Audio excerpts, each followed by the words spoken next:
আমরা সবাই প্রযুক্তির সাথে বসবাস করি, প্রযুক্তির সবচেয়ে ভালো সুবিধাগুলো আমরা নিতে চাই, কিন্তু সবচেয়ে সমস্যা হচ্ছে তখনই যখন এই প্রযুক্তির অপব্যবহার হয় এবং এটা চরমভাবে মানব জাতিকে এবং আমাদের সবার অধিকার এবং সুনামকে ক্ষুণ্ণ করে। তো আজকে যে বিষয়টি নিয়ে আমরা কথা বলতে যাচ্ছি সেটা হচ্ছে আর্টিফিশিয়াল ইন্টেলিজেন্স এবং ডিপফেক প্রযুক্তি ব্যবহার করে আপনারা জানেন বিশিষ্ট ইসলামী বক্তা ডক্টর মিজানুর রহমান আজহারি সহ বিশিষ্ট ব্যক্তিদের নামে ভুয়া বিজ্ঞাপন তৈরি করে এবং যৌন উত্তেজক ওষুধ বিক্রি করে এবং তার মাধ্যমে জনসাধারণের সাথে প্রতারণা করে। তো এ সংক্রান্তে একটি মামলা আমাদের পল্টন থানায় ইতিমধ্যে রুজু হয়েছে, মামলা নাম্বার 19 এবং তারিখ হচ্ছে 23/4/2026। সাইবার সুরক্ষা আইনের 22 এবং 27 ধারায় মামলাটি রুজু হয়েছে।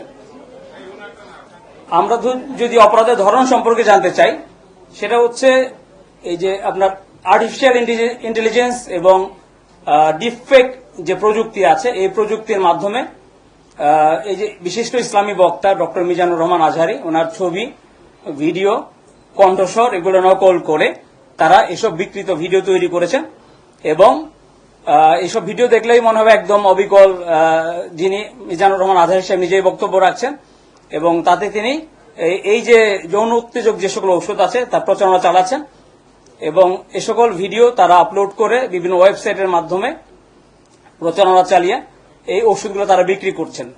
মূলত দুইটি ওষুধ, ইউরোসিন এবং জেনসিং নামে দুইটি ওষুধ তারা বিক্রি করছেন, সাধারণ মানুষকে প্রতারিত করছেন। ইতিমধ্যে আমরা দুটি বিশেষ জায়গাতে আমরা অভিযান চালিয়েছি, বিশেষ করে চট্টগ্রামে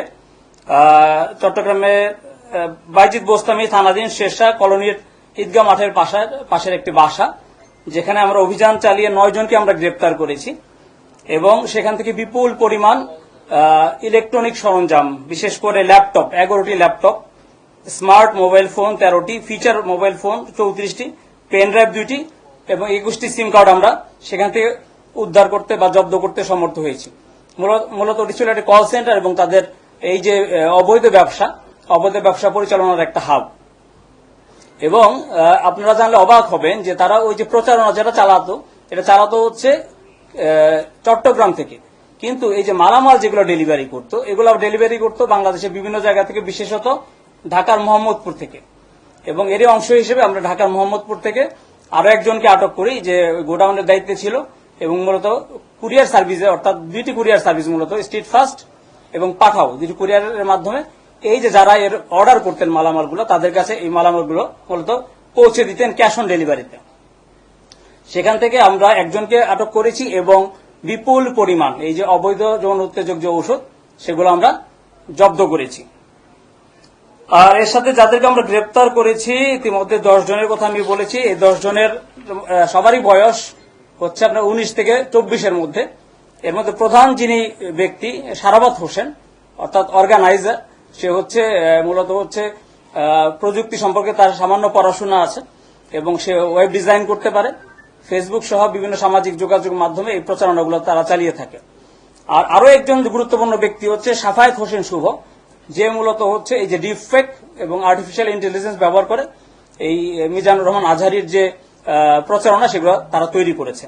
এ সংক্রান্ত বিস্তারিত যে তথ্যাবলী আমরা আরো ওয়েবসাইটের যে তথ্য বা আপনার অন্য যে ভিডিও যেগুলো আছে সেগুলো আপনাদেরকে আমরা এর মাধ্যমে আমাদের যে গ্রুপ আছে সেই গ্রুপে দিয়ে দেবো, যদি আপনাদের কোনো কোশ্চেন থাকে।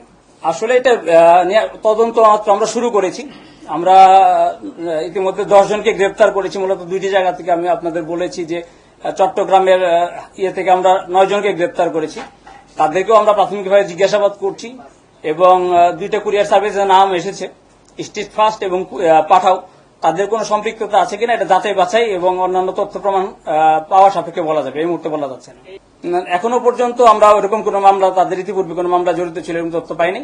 তবে এদের দেখেন, এদের সবারই বয়স অল্প, মাত্র যুবক, অর্থাৎ এই যে কেবল তারা যৌবনে পা দিচ্ছে, এই অবস্থাতে তারা বিভিন্ন রকম অপরাধমূলক কর্মকাণ্ড, অর্থাৎ প্রযুক্তি ব্যবহার করে বিভিন্ন রকম অপরাধমূলক কর্মকাণ্ডে তারা জড়িয়ে যাচ্ছে।